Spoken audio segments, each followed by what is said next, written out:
Hello, reader. I'm Alix. I'm Kelly. And this is the Litjoy Podcast. All right. Hey, readers. Welcome back. Today we're doing a Fun Friday reading recommendations holiday edition. We wanted to do our top 10 holiday / kind of winter Christmassy reads today. Yeah. So Fun Friday. Fun Friday. Woohoo. Perfect. We're going to bust right through these so you can add them to your TBR list and then get back to doing what you were doing before. Yeah. Hopefully it was reading a good book. First up on the list is A Christmas Carol. Can't not. Mm-hmm. Just like one of the greatest. I love it. It is a ghost story that takes place at Christmas. I don't know why people don't understand how that is the coolest thing. I'm like, it is a haunted Christmas story. So it's very much like, I feel like Nightmare Before Christmas kind of does this too, where it's like Halloween Christmas vibes. I love it. It's great. I love it so much. It's like a traditional read for a lot of families too. Yeah. Every year we read it at my house. Love it. We watch like the Muppets version or something. Or do that too. I watch all of them. I know. Number one on the list. Number two. Okay. Number two, another classic, Little Women. Yes. Little Women is just this darling story about this family, these women, these sisters. And a lot of it is set during a winter time. Mm-hmm. And it's just so cozy. It's loving. It is. It's like even though it takes place during like the Civil War, it's all about the resilience of like love and family and sisterhood. Mm-hmm. And it just also because of the movies, I feel like feels like a Christmas book because it takes place in the winter. There's something so homey about it. Yes. Cozy. Which makes you want to cozy up with a cup of tea or cocoa by the fire. So I'm like, perfect book 2. Yeah. All right. Book 3, The Lion, the Witch, and the Wardrobe, Chronicles of Narnia. I think similar to Little Women, this one is such a great, like visceral, wintry read. You feel like you're in this enchanted winter wonderland. And I feel like it's good for all ages. Oh, yeah. We did a fun book club for this one and got to walk through our little Narnia closet or whatever, you know, into the book club. And again, totally, like you were saying, just cozy, fun little fable type story. And it continues on. So, and a fantastic Christmas book club pick. For sure. Classics are so good for Christmas, but oh yes, I've read a lot of books that are based during winter, but they're not very happy books. Yeah, so I tend to not recommend those ones because I'd rather feel upper, especially when the weather's kind of cool outside. It's like you can get that seasonal depression. So it's nice to have those books that are kind of like uplifting and hopeful and cozy. Yeah. Okay, number 4. Another kind of classic, Letters from Father Christmas. And this is by J.R.R. Tolkien. Yes. And we, again, read this together. Beautiful little children's book. It's all these letters and images compiled into a book that Tolkien wrote for his children. Yes. So he would write these every Christmas as if he was Father Santa. And write to the children. And his own children. So yes. They all lived at Oxford. So if you can just imagine, it's like he's writing and illustrating these letters to his children. And in the letters, he started writing in Elven language. So it was pre and during writing Lord of the Rings. Mm-hmm. And so you see these early ideas of elves and of creatures come up in these letters from Father Christmas to his children. Mm-hmm. And it's like they appear in Lord of the Rings. Also, what I love about these is his children actually grow up through World War II. Yeah. And so the letters begin with his older children. And then by the time he's writing the end ones, like 20 years later, it's to his younger children. And he'll mention his older children in the letters. And like, while they might not believe in Father Christmas anymore, you have to have enough Christmas spirit for them. And I even just talking about it, I'm going to kind of cry because I felt like it was just these really beautiful letters from a father to his kids. It was just, and they're letters, but it was also like this almost arcing story. Oh, for sure. You know, like he kind of kept the polar bear. He kept certain stories going, and he is an artist. Mm-hmm. He drew many of his own, maps and illustrations in, the whole Lord of the Rings series. And so it was so cute to see what he did for his own children in this book. So there's a beautiful illustrated edition of this out there. I would highly recommend it. I think there's like 2 or 3. So I'm like, there's a few options and it's worth buying the book itself. It's so pretty.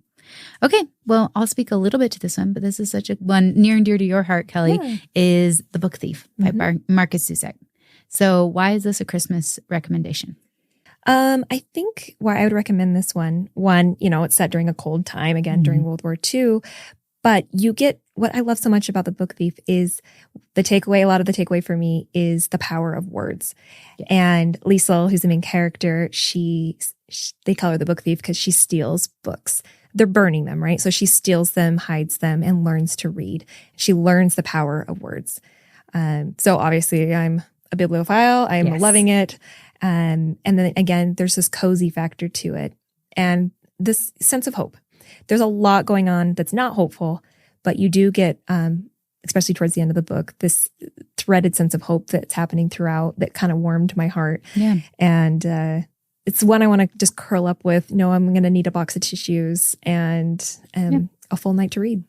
Yeah, it's beautiful. And it's also has like that childlike hope that I feel like is so synonymous with Christmas and with the holidays. And so it's really beautiful book. Number 6 we put on here is Harry Potter and the Sorcerer's Stone. Oh, yes. I feel like you could read essentially any book, a Harry Potter book, during the holidays. The one thing I do love about each Harry Potter book is it has a Christmas moment. Yeah. Like there's always that moment where the students are at Hogwarts experiencing Christmas. Yeah. And I feel like that's really magical for my children.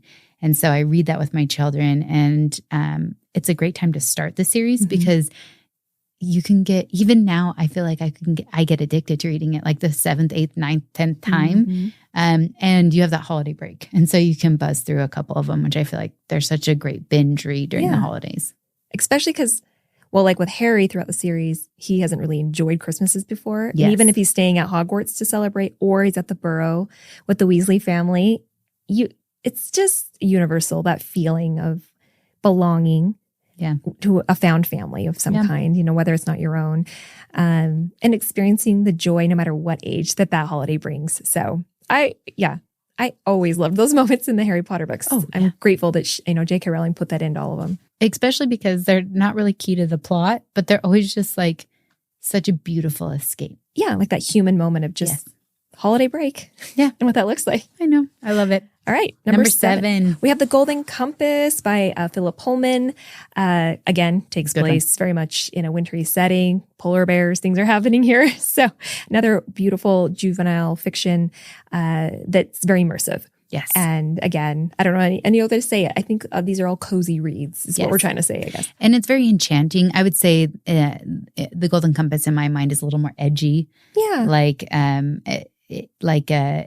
It is, the stakes are a little bit higher in some of the story points, but all around just like I love the animal familiars and how enchanting it is. And it's an escapist read, which I think is great during the holiday season too, to kind of like get lost in a story. Perfect. Number 8, we recommended The Night Circus. Speaking of escapism, give me a couple sentences of why you love The Night Circus for the holidays. The Night Circus for the holidays is because, again, it's magical. It takes you out of reality and into the reality of the Night Circus itself. And so it transports you. And it is just totally immersive.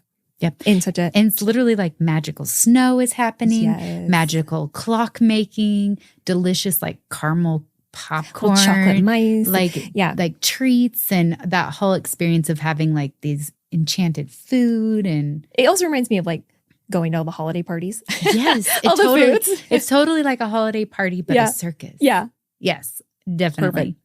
Perfect. Okay. Moving on from The Night Circus. Number 9 is The Winter Sea by Susanna Kearsley.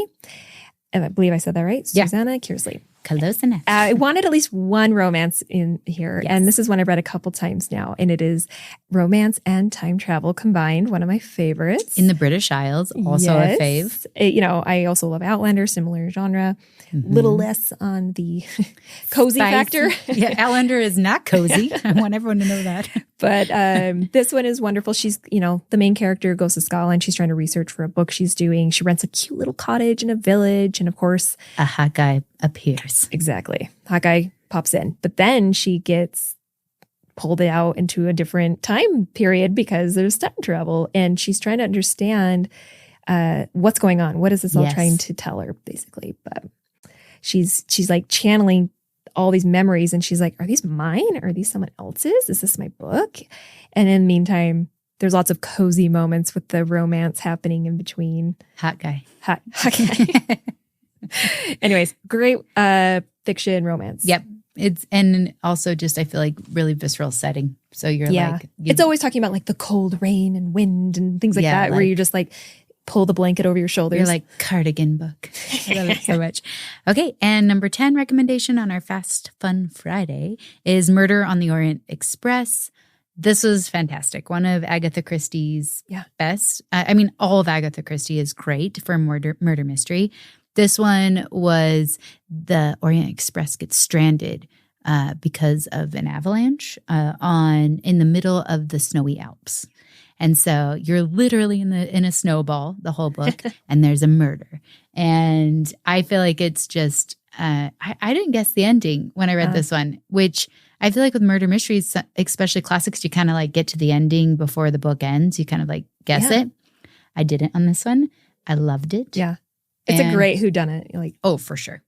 And you kind of like aren't sad about, like, you love the ending too. Yeah. So like for a murder mystery, it's not, I wouldn't say so gory that I wouldn't recommend it. It's really, Oh, fun fact. I put this on here. Agatha Christie is the most widely published author of all time, outsold only by the Bible and Shakespeare. What? With all of her books combined. Yeah. Her books have sold more than 1 billion copies in English and another billion in different languages. So she died in 1976, but she had a 6-decade career. I'm like, high five, Boss Agatha Christie. Agatha, yeah. We should, I'm like, it should be Nora Agatha if I have a kid. Agatha is such a perfect witch name too. I love it. I know. I've read several of hers. They're all great, but this one for the holidays is absolutely the perfect recommendation. So love it. Thank you. There's the top 10 holiday reads suggested from LitJoy, Alix, and Kelly.